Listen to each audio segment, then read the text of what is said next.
it's tough to actually like stay on the board for as long as I would want.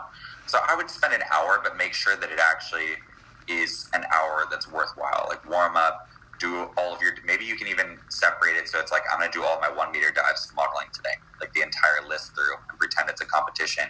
And then I'm going to do a few like exercises, like core exercises and diving specific exercises. And then I'm going to end the last 5 to 10 minutes by watching video. And that's it. And then you actually feel like you accomplished something, you did something good, and you kind of hit on all parts of it, the strength, the flexibility, the muscle memory, and also tried to learn some new things through video. Very cool. And would you do the models quickly, or would you do them in a really slow kind of the tight kind of thing? I would do them slow. I mean, I feel like, at least personally for me, the thing that I felt like I benefited most from modeling a lot of my dives, it was more so the actions. So if I did it wrong, I'd go back, restart. Like for a lot of inwards, if I dropped my ankles at all, I would restart it, because the whole point of doing a lot of these modelings is to make sure that you're ingraining all these things in your head and that it's muscle memory, so you don't have to think about it when you actually go back onto the board. So I would do it slow and really focus on the little actions that make each dive work. Okay. Any suggestions as to quantity of those? I'd say like 5 to 7. Okay.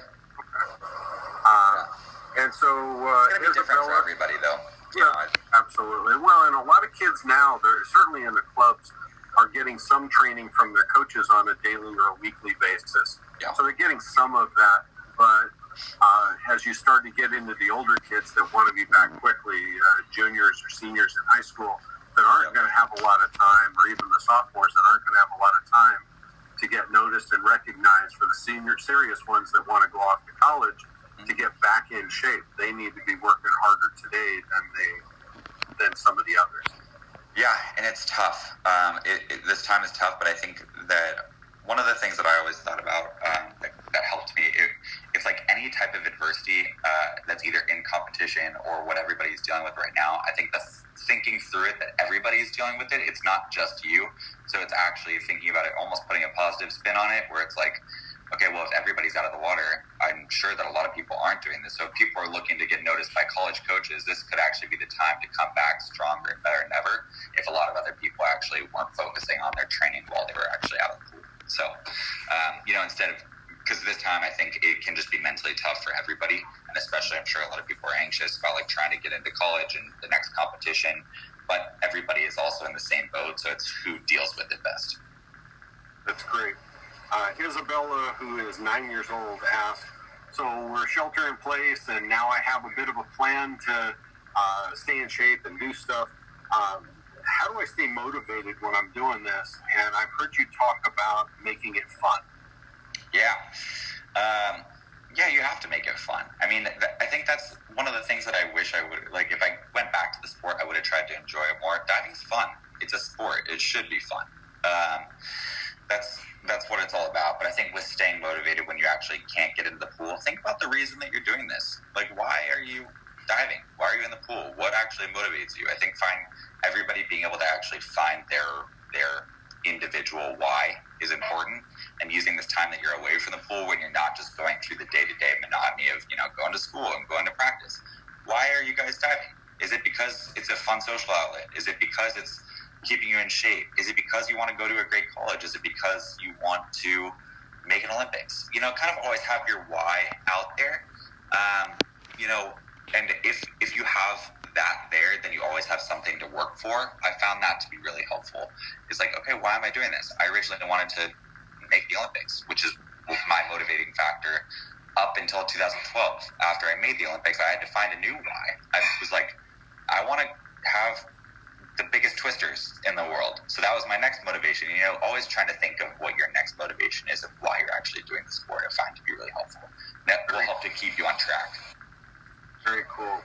So along those same lines, somebody asked, how do you stay diet motivated? It's tough. You're sitting in front of the fridge most of the day.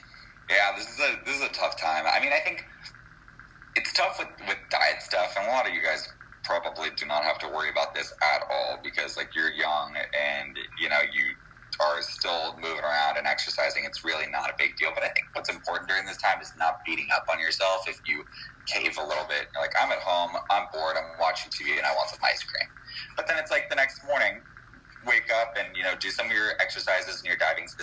enough and try to eat healthy. What I always did, like during this time, is I would just like, I think a good rule of thumb, at least for diving, and what one of my nutritionists told me, is have like half your plate be protein and some type of vegetables or something like that. Have a little bit of grains, and then like just try to make sure you're getting all the main food groups. And then for you guys, if you're still working out and doing stuff, you'll be totally fine. Very cool. So, do you use or did you use quiet time, and how? Because now would be a great time for that. Yeah. Quiet time with regards to, let me think. Focused on diving, some sort of introspection, some sort of quiet mind focused.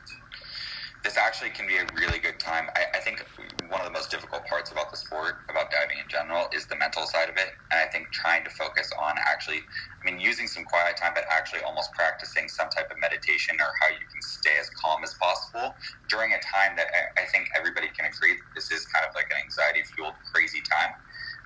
So being able to actually focus on some of those meditative or some of these practices that help you deal with anxiety can actually be really helpful for competition. I think the people that were able to handle anxiety in competition the best were the ones that actually were the best. They always won. I think diving is more mental. There were so many times where people in competition with me would have great practices and then wind up messing everything up in competition. So it's who can deal with the pressure and the anxiety the best. And this is a good time to be actually practicing some of those types of things. Great. During that visualization, rather than watching videos, maybe watch a video of yourself or somebody doing, whatever dive, and then closing your eyes and running that through your head. Yeah. So this is weird. I don't know. I see Phil on this, but I always tried to visualize, and I don't know why. I always pictured terrible things happening when I was visualizing. Like, I could not do it. I'd picture myself smacking or hitting the board or doing something crazy. So the only thing that I could really visualize was like the start of a dive, or like right before I was going into the water. I couldn't visualize the entire thing. So video was really helpful for me, but other people swear by visualization. I know that Greg would visualize everything and he could truly feel himself doing the dive. It was just different for me. I think for me, a lot of it was muscle memory and how my body actually felt, and then being mentally clear during the competition. So, but I would practice all you guys trying to do it, trying to visualize, trying to picture yourself doing your full list of dives, and if it works for you, that's awesome. For me, it was always just a little bit tough. I could visualize some parts of the dive, like the beginning of a reverse or the front 4.5, right when I was getting into it, but the whole dive was a little bit tough for me. And I think it kind of goes back to me compartmentalizing different parts of the dive. It was hard for me to think through the entire thing. I would always try to focus on little parts of it that made it work. And did you have routines or pre-dive or pre-meet rituals or anything like that? Yes, a ton. I was kind of weird especially as I got older. I had a lot of different pre-meet rituals. I think for me, one of the most important parts for before meet was making sure that I was as warm as possible. So I would always wear like a ton of sweatshirts and sweatpants. Other people would walk in with like their just normal college t-shirts, and I came in with like baggy sweatpants everywhere. It wasn't because I was trying to look a certain way. It was more so I was just trying to keep my body as warm as possible before it started. It always made me feel better, more flexible. And I would always run through all my dives like directly before.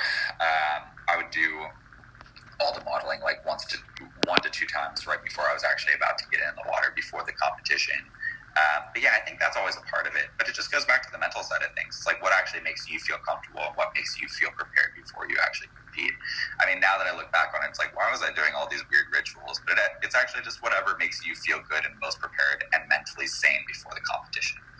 So I don't think they're a bad thing necessarily, but if they get out of hand, it can be bad. Like, don't freak out if you can't find your red swimsuit. That's not going to affect anything. I think that's sometimes where it goes. So be wary if the rituals are getting a little insane.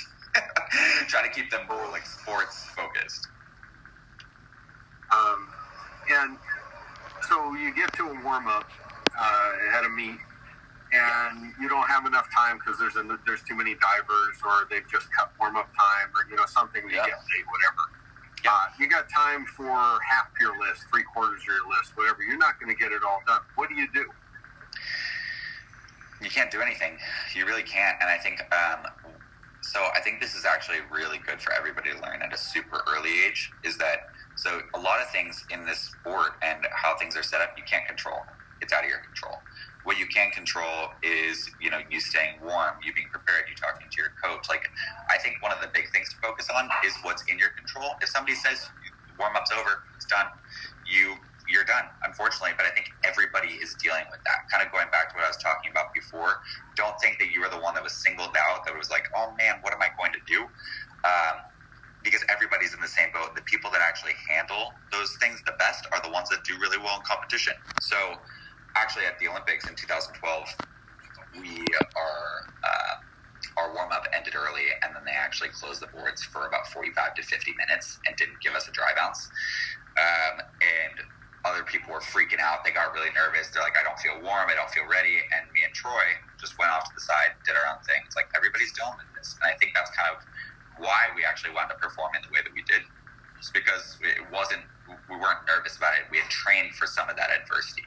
So just know that everybody's dealing with it, and I would focus on what you actually can control versus fixating on the things that maybe are out of your control. Absolutely. And in doing those warm-ups, would you do a couple of jumps and some skill stuff or basic dives, or would you try and get as far through your list as possible? Before meet warm-ups? Yeah, in meet warm-ups, whether you knew it was going to be short or not. Obviously, if you don't know, then you're stuck with it. But if you know you got 30 minutes and that's only going to be good for 6 dives, what do you do? Yeah, I would focus on the dives that I did not feel as comfortable with. So I felt really comfortable with twisters always. I didn't feel super nervous about required dives, but I did have troubles with reverses and inwards. So I'd always try to get 1 to 2 of those off. I think focusing on just to make sure that you had, even if they aren't great, that's fine. All you need in competition is 1, but just to make sure that you've actually gotten 1 off on the board for a new competition, I think is important for the ones that you feel uncomfortable with, because I think it will decrease your anxiety level when you actually go into the competition. But then if you know you're doing a front 1.5 or something, and you know that you do it well every single time, it's not like you need to do 1 to 2 of those. I always think doing a hurdle is always good too, just like 1 plain hurdle before the competition actually starts. If it's a front dive or if it's a front jump or anything like that, just something that you feel good about, something that makes you confident right before the event starts. And did you find